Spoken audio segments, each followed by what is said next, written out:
Hello, this is Kill2 with Ryasnia. We have the finals of Alliance Tournament 7 in front of us. Pandemic Legion versus Circle of Two. Pandemic Legion has brought back their stealth bombers. Loki, Claymore, 2 Rooks, a Scimitar, and 5 bombers, 2 Manicore, 2 Nemesis, and a Hound. And the Circle of Two team has come back with a Abaddon, Dominic's Damnation, 2 Hurricanes, a Guardian, 2 Sabers, and 2 Thrashers. And as me and Rias were just discussing right before the match started, it's going to be pretty important for CO2 to get those Sabers and Thrashers out of the way of those bombs, because they will get killed by like only 2 of them probably, maybe 3 or 4, but we know they have 5 available. So if they don't get out of that radius in time, it's going to be real bad news for CO2 right from the start, but we'll see what happens. It looks like we have like 20 seconds or so until the match starts. Yeah, I'm actually expecting Circle of Two to immediately pulse the micro warp drives, try and push out of range of the main blob that they've got set up there, and then immediately turn right around as soon as those bombs go off and go right back for those stealth bombers. Okay, the match is underway. I'm looking at one of these stealth bombers just like you are, a Manticore, and there the bombs away. There they go. On the way to the Circle of Two team. And the destroyer's burning out. The destroyer's on the way away from the field. There's the bombs. No destroyers down. Significant damage done. No drones dead, I don't think. They... Oh, yeah, there is some drones. I see some drones dead, but not too many. Nope, and that Guardian's going to have to work really, really quickly to get those Hurricanes rep back up, because that is the core of some of their damage right there. Those Hurricanes are going to put out a lot of DPS and a lot of mobility, and right now they very clearly targeted one of those. If those destroyers are smart, they are burning back at maximum speed towards these stealth bombers. Then they can immediately get their DPS on those. Obviously, destroyers are built for this. This is what they do. They are designed to take out support and frigates. If they can get their guns to bear, this could be a different match. Wow, there goes a Hurricane already. Oh, excuse me, we're actually seeing one of the Pandemic Legion Manticores taking a little damage, which is something we've hardly seen any of the Pandemic Legion ships take any damage, but especially in this bomber setup. But it's repped back immediately by the Scimitar. Already 1 Hurricane down, the second Hurricane taking a lot of damage, and under the pressure of those Rooks, the ECM ships on the PL side, the more ships CO2 loses, the less chance they have of recovering this fight. And one of the Hound for the Pandemic Legion team dropping into half shields, rep back up, but with the Hurricanes down, that's a whole lot of DPS that the Circle of Two is going to be missing.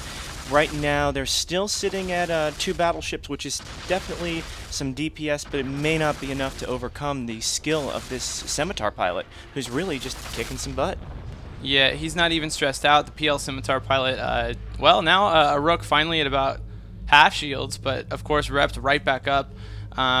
Damage. We lost a Thrasher, it looks like, from the CO2 team. I don't know if they'll focus on all the support next and take them down, or switch to maybe the Abaddon or the Dominics. We knew that CO2 needed to mix it up and do something, otherwise PL would take care of them pretty easily. They didn't get away from turrets except for the Dominics, and they certainly didn't do anything all that creative. And it looks like it's not going well for them so far.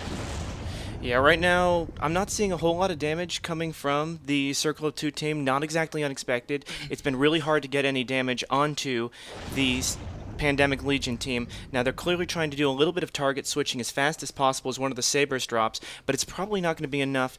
Although, I mean, really, Circle of Two showing that they can do this. Now, Pandemic Legion making the smart choice, going immediately after those destroyer holes, because that's the only threat that's really left on there. They're going to have enough damage to take down those battleships in time, but they can't do that if they lose any of these stealth bombers. Those destroyers represent the only threat left on the field to those. I mean, I don't know if the Pandemic Legion team is spending a lot of their jamming strength on the Thrashers and the Saber, but it should really only take 1 jammer for each one to basically lock them out permanently for the whole fight. And right now I'm looking at one of the CO2 Sabers, and the only one left, as a matter of fact, and he's not doing any shooting at all. Most likely he doesn't have a lock. At least Randolph in that Pandemic Legion Rook taking some pretty significant damage. The Dominics running a smart bomb, really that's not going to make any difference. We did lose another Thrasher for CO2, and now their Dominic's taking pretty heavy amounts of damage. Really, really not going well for CO2. No, I mean, this is a great fight, but oh my god, that Rook has actually hit armor, he's hit structure, he may go down, perhaps they got a jam off, and then they lost a Rook. This is the first time this setup has actually lost a single ship, as far as I can remember. I don't know if that's true, but I'll go with it. I'm looking at the PL Loki. This one actually isn't set up with the Hugin bonus, which is something that they used in the last match. It's probably just doing a lot of damage and running a lot of tank, moving fast. It's running invul, and it's probably set up a lot like the Vagabond. Anyway, that Dominic's hurting pretty bad now. A couple of the stealth bombers for Pandemic Legion starting to take a little more damage than they've seen for most of the tournament. Yeah, that Rook may not be able to actually keep everything jammed anymore. There's not exactly a whole lot of ships on there, but with 4 ships and, you know, who knows, maybe a mix of Caldari Galente, depending on what they thought Circle of 2 would show up with, he may not actually have enough jammers, or maybe using off-racial jammers to try and jam those remaining ships. It's pretty impressive, this Abaddon running ECCM, but still I'm surprised he has a lock. He's really the only DPS threat on the field, and apparently they cannot keep him locked out with that one remaining Rook. He's still shooting. I don't know if he's shooting at the Rook or the Manticore. It looks like probably the Manticore, which is the one you see at low health, but not enough damage. The Scimitar bringing that Manticore back into pretty healthy amount of HP pretty quickly. Yeah, and the Guardian for Circle of 2 clearly was able to get a couple of reps off, because that Abaddon went from you know, taking some damage to repping right back up. He is still sitting at about 75% armor, but not dropping as fast. I can't see from the animation if he actually has a local rep. There's a little too much hitting him right now, but it is possible he has 1 local rep fitted, and then depending on the rest of that coming from the Guardian. Yeah, definitely not. I think it's a complete passive setup. With the Damnation, you get a resistance bonus and HP bonus, and then you let the Guardian profit from those 2 things, keeping him repped. Obviously, the Guardian probably the most important thing for the Rook to be focusing on jamming, and most likely he's not getting any reps in at all, so it's just a matter of draining out this HP, which there's quite a lot of, as you can see.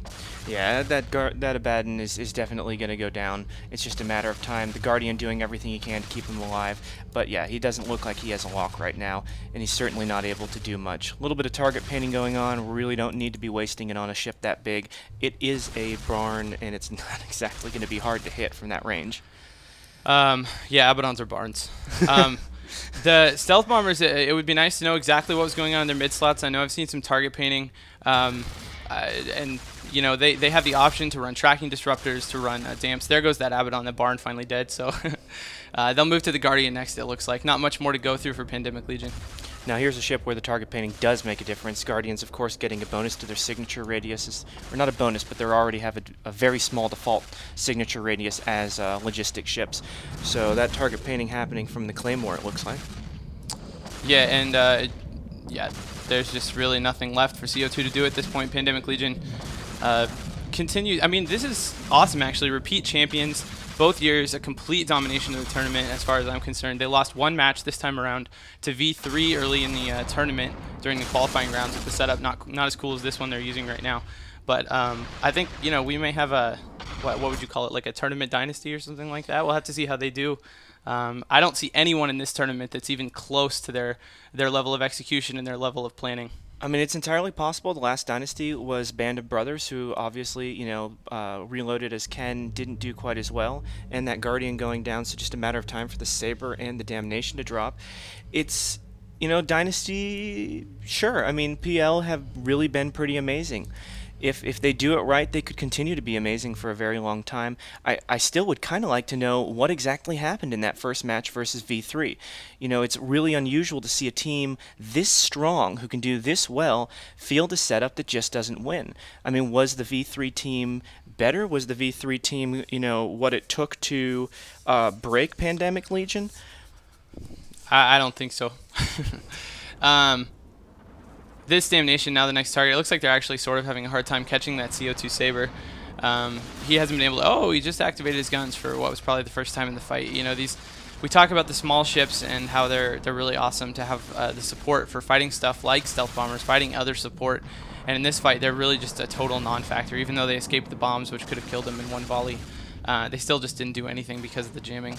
It's interesting they were able to kill 1 Rook, and then not kill anything else, and not kill anything earlier since they were able to kill a Rook late. I suppose just a bad set of jams for Pandemic Legion opened up a chance there. Kind of this tournament in general, kind of a testament to the strength of ECM.